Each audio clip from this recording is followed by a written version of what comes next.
नमस्कार विद्यार्थी मित्रांनो, आज आपण नवनीतमधील स्वाध्याय 1.4 सोडविणार आहोत। त्यातील पहिलाच प्रश्न, पुढीलपैकी खंडित संख्या कोणती? हे 4 पर्याय दिलेले आपल्याला आणि यापैकी खंडित संख्या कोणती हे आपल्याला फाइंड आउट करायचं आहे। तर 0.555 येथे डॉट डॉट आहेत, म्हणजे ही संख्या कशी आहे? कंटिन्यू वाढत जाते, म्हणजे ही खंडित नाही आहे, ही अखंडित आहे। ही संख्या आपली अखंडित आहे, आपल्याला खंडित विचारलेलं आहे। ही पण संख्या कशी? डॉट डॉट आहेत, म्हणजे ही पण अखंडित आहे। ही संख्या कशी आहे पहा, आता वर बार आहे, म्हणजे 5.55 55 वर बार आहे, म्हणजे काय? कंटिन्यू 55 असे वाढत जातात कंटिन्यू, त्यामुळे ही पण कशी आहे? अखंडित। आपल्याला खंडित पाहिजे, परंतु ही संख्या कशी आहे? 0.555 पुढे वाढलेली नाही आहे, येथे एंड झालेला आहे, म्हणजे ही कशी आहे? आपली खंडित। म्हणजे पर्याय क्रमांक 4 आपला बरोबर आहे। नेक्स्ट, येथे पुढीलपैकी अखंड आवर्ती संख्या कोणती? आपल्याला अखंड आवर्ती पाहिजे।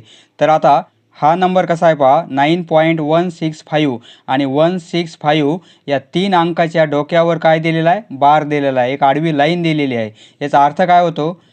9.165 3 नंबरच्या वर बार आहे, म्हणजे काय? हे 3 नंबर कंटिन्यू तेच ते रिपीट होत राहतात।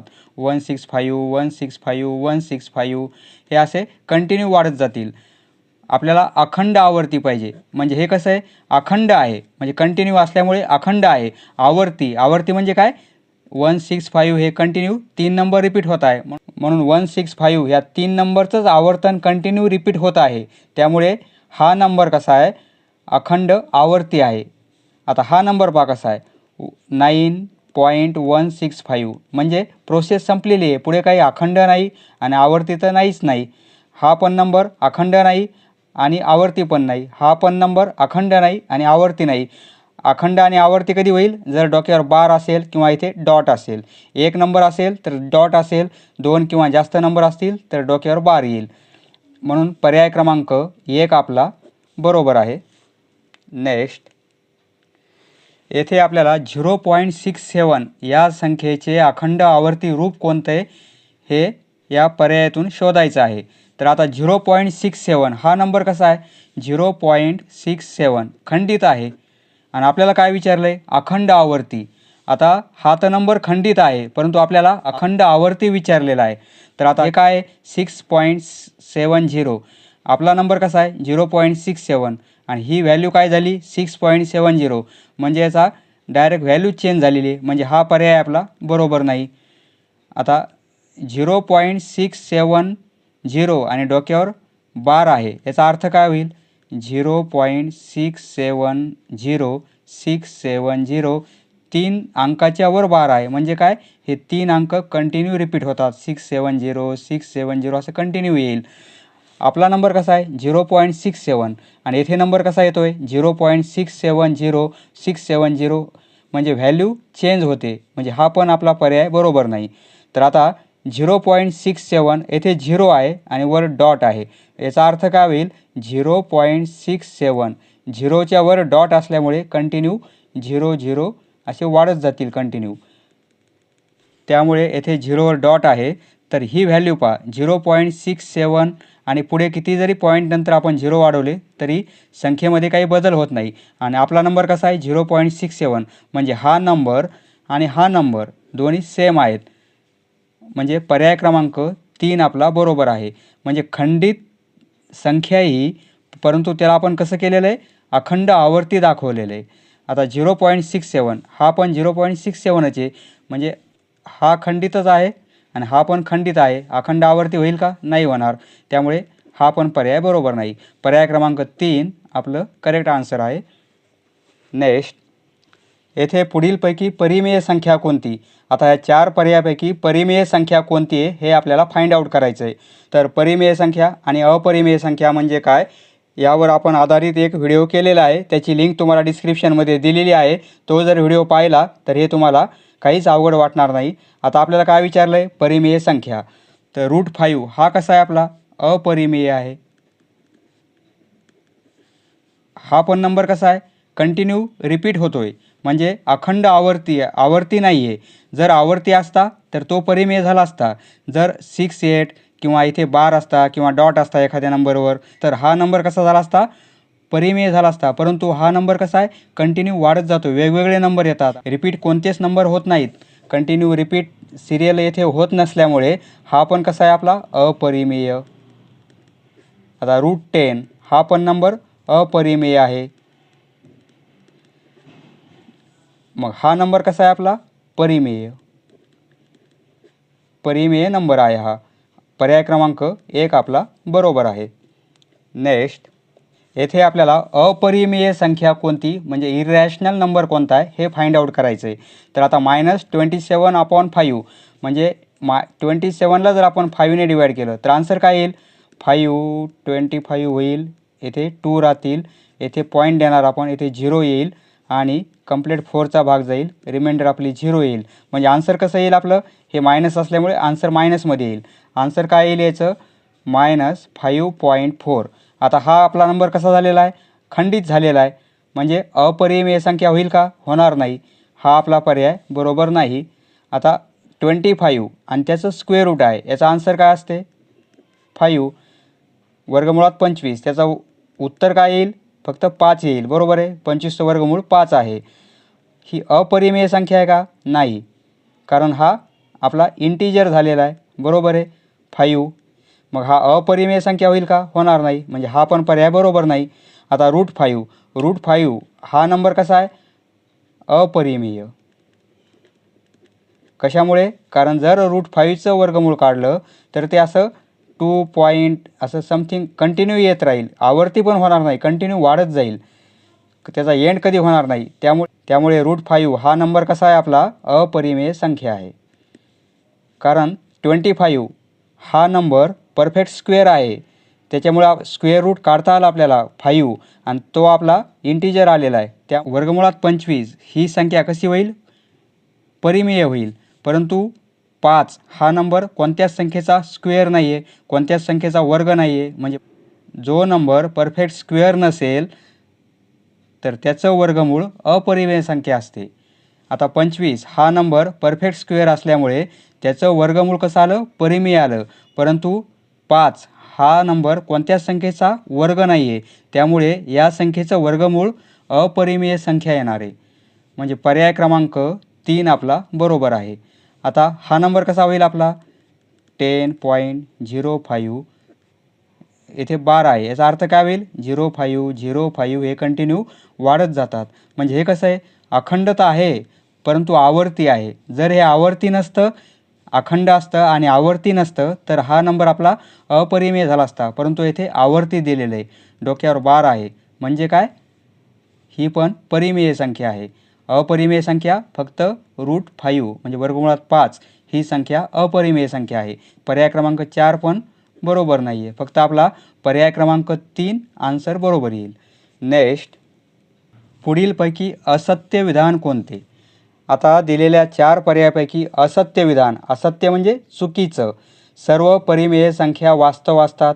बरोबर आहे, कारण वास्तव संख्या सर्वात मोठ्या असतात, म्हणजे परिमेय संख्या पण वास्तव असतात, अपरिमेय संख्या पण वास्तव असतात. हे विधान बरोबर आहे आपलं.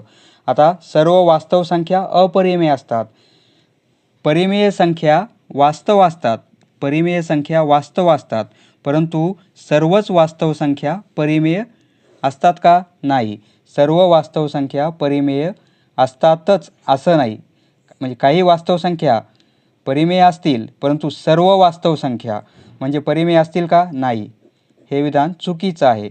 आणि परिमेय व अपरिमेय या संख्यापासून वास्तव संख्येचा समूह तयार होतो, हे बरोबर आहे. परिमेय आणि अपरिमेय दोघांचा जर ग्रुप तयार केला तर त्या काय होतील, सर्व वास्तव संख्या होतील. म्हणजे पर्याय क्रमांक 3 आपला बरोबर आहे. संख्या कोणत्या आणि कशा ओळखायच्या याचा आपण व्हिडिओ आपण केलेला आहे, त्याची लिंक तुम्हाला डिस्क्रिप्शनमध्ये दिलेली आहे. नेक्स्ट, आता येथे -5/7 व -8/13 यांच्या दरम्यान असणारी परिमेय संख्या कोणती हे आपल्याला यामधून ठरवायचं आहे.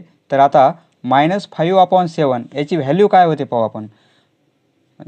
आपण काय करू, 5ला 7ने डिवाईड करू, तर काय होईल, 0 पॉईंट येथे 0 देणार, आन्सर काय येईल 1, येथे 0 तर 1 आणि रिमाइंडर आपले 3 राहील. म्हणजे आन्सर कसं येते आपलं 0.71. जर आपण नंबर लाईन जर आपण काढली तर येथे 0 येईल, 0च्या राईट साईडला म्हणजे आपल्या राईट साईडला पॉझिटिव्ह इंटिजर आणि लेफ्ट साईडला निगेटिव्ह इंटिजर -1 -2 आणि -3. आता 0.71 आपला नंबर मायनसमध्ये दिलेला आहे म्हणजे आन्सर कसं येईल -0.71 म्हणजे 0 आणि -1 यांच्या दरम्यान संख्या येईल बरोबर. ती -0.71 हा नंबर कुठे येईल -1 आणि 0 यांच्या दरम्यान येईल. येथे जर 1 असतं तर 1च्या नंतर आला असता, परंतु येथे 0 आहे, 0 नंतर -1 आणि 0 या दरम्यान ही संख्या येईल बरोबर आहे. याची प्लेसमेंट कुठे येईल ह्या 2 नंबरच्या दरम्यान येणार आहे. हे किती -0.71. नंतर दुसरा नंबर कोणता आहे -8/13. -8/13 आपण काय करू 8ला 13ने डिवाइड करून पाहू. आन्सर काय येईल 0.678 होतील, 2 राहील, येथे 0 घेणार, 1चा भाग 0.61 येईल. म्हणजे हे आन्सर कसं येईल, हा पण नंबर मायनसमध्ये दिलेला आहे आपल्याला, त्यामुळे हे पण आन्सर कसं येईल आपलं -0.61. म्हणजे हा पण नंबर कुठे येणार आहे आपला -1 आणि 0 यांच्या दरम्यानच येईल बरोबर आहे, -0.61. आता पहा दोघांचाही छेद कसा आहे न्यूमरेटरपेक्षा मोठा आहे. जर न्यूमरेटरपेक्षा छेद मोठा असेल तर ती संख्या काय होईल 0 ते -1 मध्ये येणार आहे. इथे मायनस असल्यामुळे 0 ते -1 मध्ये संख्या आलेल्या आहेत त्या दोन्ही पण. आता याचा आन्सर काय येईल पहा 6 आणि 8 हे जर आपण काटाकाटी केली तर काय होईल 2 6 2 8 बरोबर आहे. आता 3ला आपण 4ने डिवाइड केलं तर आन्सर काहीतरी येईल, पण कसं येईल, हा पॉझिटिव्ह नंबर आहे, पॉझिटिव्ह आहे म्हणजे याचा अर्थ काय होईल पॉझिटिव्ह म्हणजे 0च्या नंतरच येईल बरोबर आहे. हा नंबर कुठे येईल 0च्या राईट साईडलाच येईल. हा नंबर कुठे येईल 0.7 हा पण पॉझिटिव्ह आहे म्हणजे 0च्या नंतरच येणार आहे म्हणजे याच साईडला येईल 0च्या राईट साईडला. आता हा नंबर कसा आहे -21/14. आपण काय करू याची काटाकाटी करू आपण, तर 7 2 14, 7 3 21 होईल बरोबर आहे, -3/2 होईल, 3/2 म्हणजे याचा आन्सर काय येईल 3ला जर आपण 2ने डिवाइड केलं तर 1 राहील म्हणजे 1.5 येईल बरोबर आहे. आणि मायनस असल्यामुळे -1.5 येईल. याचा आन्सर काय येईल -1.5 म्हणजे -1च्या नंतर येणार आहे, -1 नंतर पॉईंट येईल तो बरोबर आहे. हा कोणता पॉईंट येईल आपला -21/14 बरोबर आहे. -1.5 आल्यामुळे त्याचं लोकेशन कुठे येणार आहे -1च्या नंतर येईल. आणि आपल्याला काय विचारलं आहे -5/7 व -8/13 हे दोन्ही पण नंबर 0 ते -1 या दरम्यान आहेत. यांच्या दरम्यान असणारी संख्या कोणती. आता यांच्या दरम्यान ही संख्या होईल का, ही तर येत नाही कारण प्लसमध्ये, ही पण प्लसमध्ये, ही पण मायनसमध्ये, पण -1च्या नंतर आहे. आपल्याला -1 ते 0 या दरम्यान आली पाहिजे संख्या ती, तरच या दरम्यान येईल बरोबर आहे. तर आता -13/21 करून पाहू आपण, म्हणजे 13ला आपण 21ने डिवाइड करू तर काय येईल आन्सर येथे 0 पॉईंट येथे 0 घेणार, 21 इथे 4 राहील बरोबर आहे. म्हणजे मायनस नंबर मायनस असल्यामुळे हे पण साईन मायनस येईल बरोबर आहे. तर -0.6 म्हणजे हा नंबर कुठे येईल -0.6. आन्सर काय येईल आपलं -0.6 म्हणजे 0 आणि -1 या दरम्यानच येईल 0.6 म्हणजे ह्या दरम्यान येईल, दोघांच्या दरम्यान -0.6. पर्याय क्रमांक 1 आपला बरोबर आहे. हे पहा येथे दोघांचाही छेद मोठा आहे, अंश लहान आहे म्हणजे अंशापेक्षा छेद मोठा असल्यामुळे त्याची व्हॅल्यू कुठे आलेली आहे -1 ते 0 या दरम्यान आलेली आहे. हे दोन्ही नंबर मायनसमध्ये असल्यामुळे -1 ते 0 मध्ये हे दोन्ही पण नंबर आहेत. त्याप्रमाणे येथे पण अंश लहान आहे, छेद मोठा आहे, त्यामुळे या पण नंबरची व्हॅल्यू कुठे येणार आहे -1 ते 0 या दरम्यान येणार आहे. बाकीच्या सर्व प्लस व्हॅल्यू येतात. ही मायनस येते परंतु -1च्या नंतर येते, त्यामुळे हा पर्याय बरोबर नाही. पर्याय क्रमांक 1 आपला बरोबर आहे.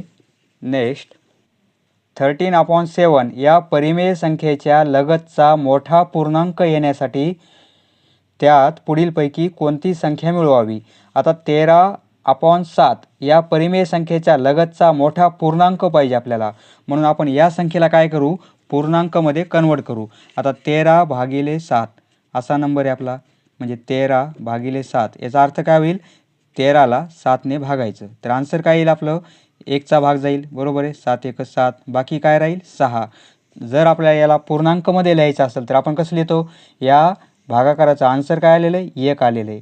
कशाने डिवाईड केलं आपण, 7ने, आणि बाकी काय आली येथे, म्हणजे असं लिहितो आपण, बरोबर आहे.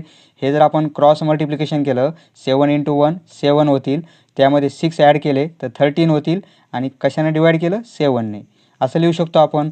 म्हणजे आता हीच संख्या आहे, पण या संख्येला आपण कसं लिहू शकतो, याप्रमाणे लिहू शकतो, म्हणजे 1 इंटिजर 6/7. आता असं लिहू शकतो आपण, बरोबर आहे. तर आता काय विचारलं आहे आपल्याला, यास परिमेय संख्येच्या लगतचा मोठा पूर्णांक. आता येथे पूर्णांक किती आहे, 1 आहे. लगतचा पूर्णांक काय होईल, 2 होईल, बरोबर आहे. तर आता या संख्येमध्ये काय मिळवायचं, म्हणजे आन्सर आपलं 2 आलं पाहिजे. आपला नंबर कसा आहे मग, 1 इंटिजर 6/7. यामध्ये काय मिळवायचं, सपोज x मिळवू आपण, तर आन्सर काय आलं पाहिजे, लगतचा मोठा पूर्णांक 2, हे आन्सर आलं पाहिजे. कारण 1च्या जवळ काय नंबर लाईनवर 2 आहेत, म्हणून आन्सर 2 घेऊ आपण. आता हे सॉल्व करू आपण, म्हणजे 13/7च आलेलं आहे. फक्त हे समजण्यासाठी आपण हे कन्वर्शन केलं होतं, फक्त समजण्यासाठी आपण असं केलं होतं, पण त्याचा आन्सर नंतर असंच येणार आहे, आणि +x = 2. आता हे सॉल्व करता येईल आपल्याला. आपल्याला xची व्हॅल्यू पाहिजे, मग x = काय होईल, 2, आणि हे 13/7 या साईडला मायनसमध्ये जातील, -13/7.